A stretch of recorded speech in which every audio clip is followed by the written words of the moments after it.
Now, it is my pleasure to bring our poet John Good back to the stage to introduce our new APTA chair.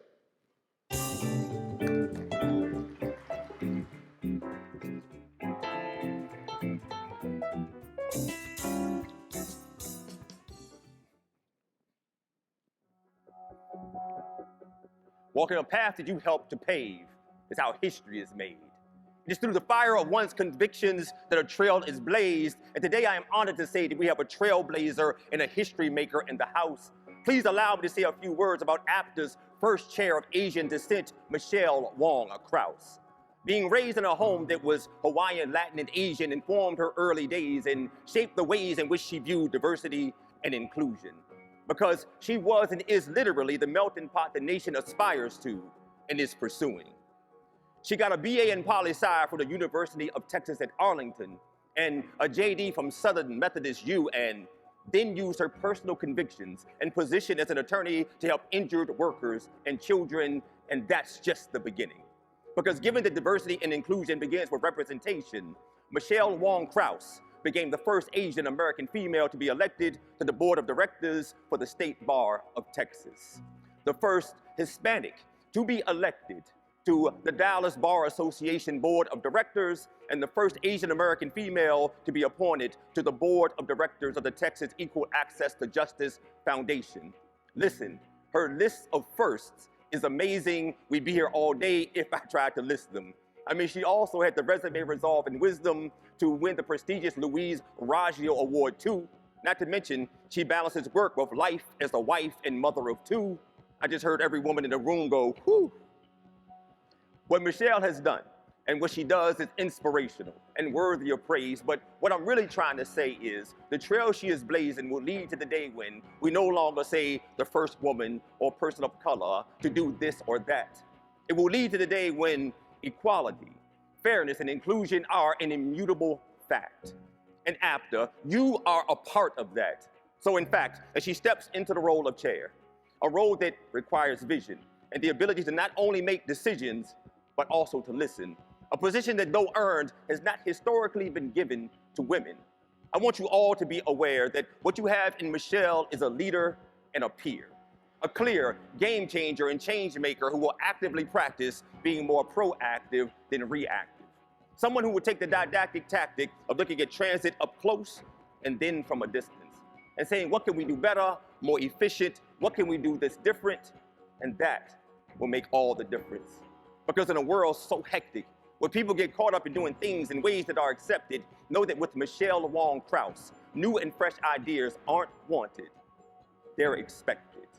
So, I ask that you please give a round of applause as I have the distinct honor to announce, welcome to the stage, Chair Michele Wong Krause.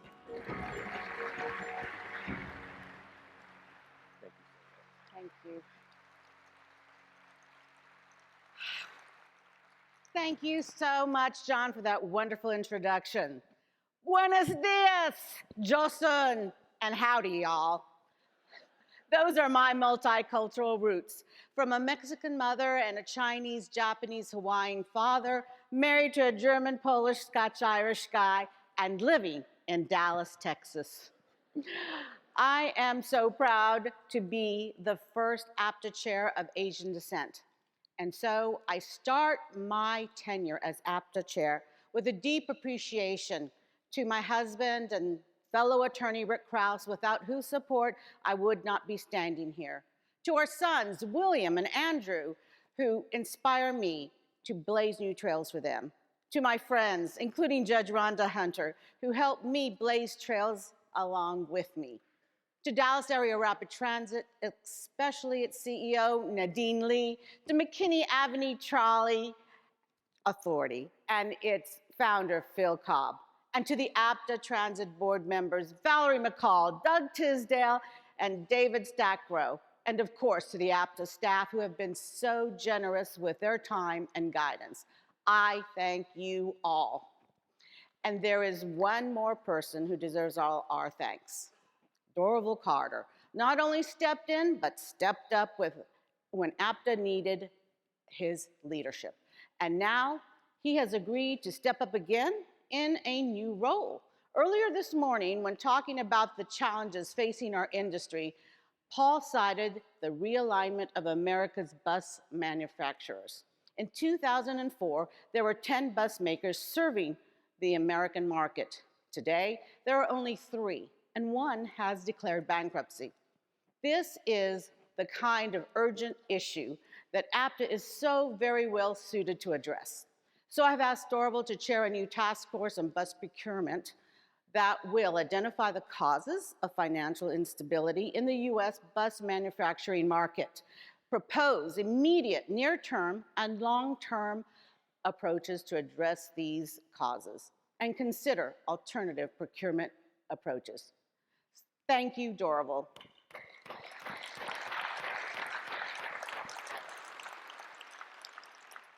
So this morning, I briefly want to tell you about my vision as APTA chair. And that vision is defined by 3 interconnected calls to action. The common thread among them is that they require our collective contributions from our diverse membership, large and small, urban and rural, businesses and transit boards.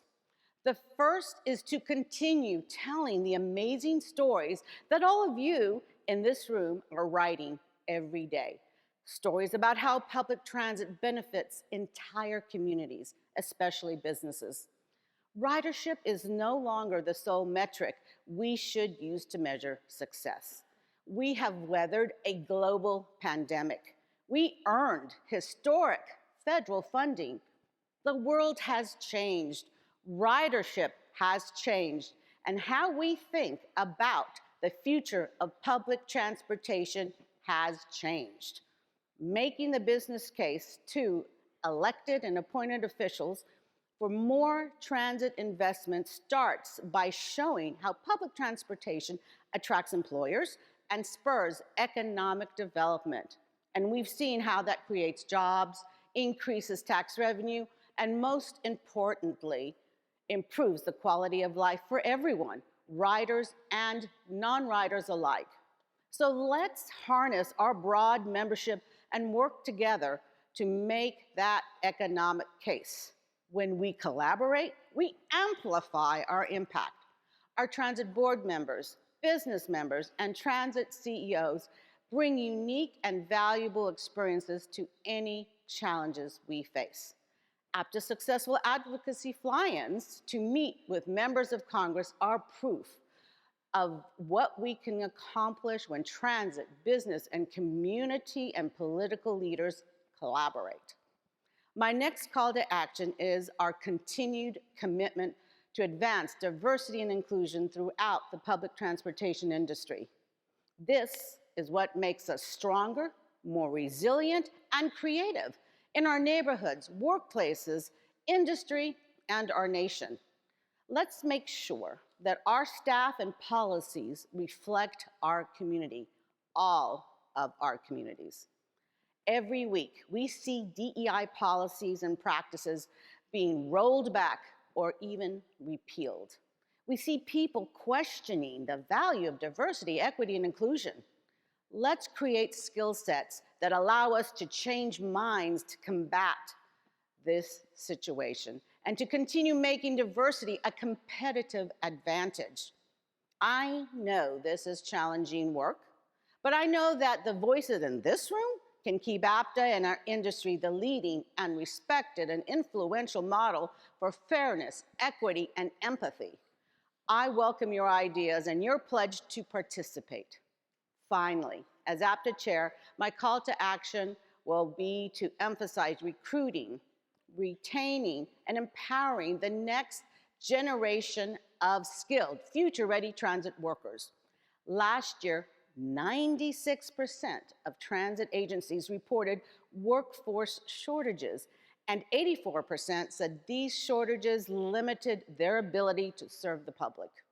So yes, we need to fill essential jobs that are currently vacant or will soon be vacant, but we must do something else as well.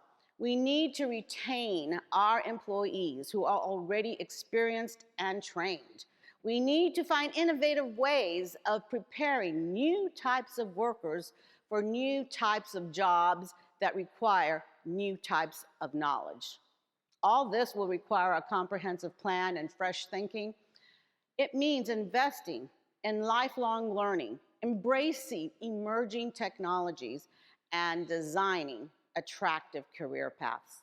It means reimagining the way we define and organize transit jobs and developing both technical expertise and interpersonal competencies such as social awareness.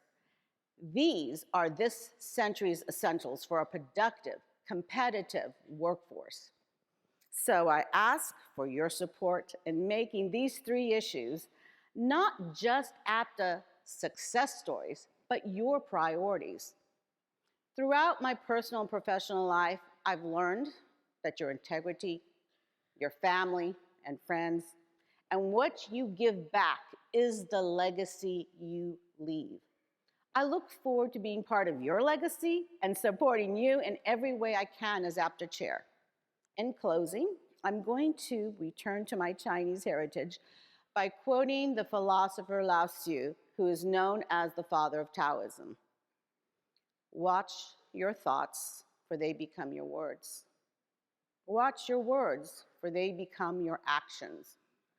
Watch your actions, for they become your habits.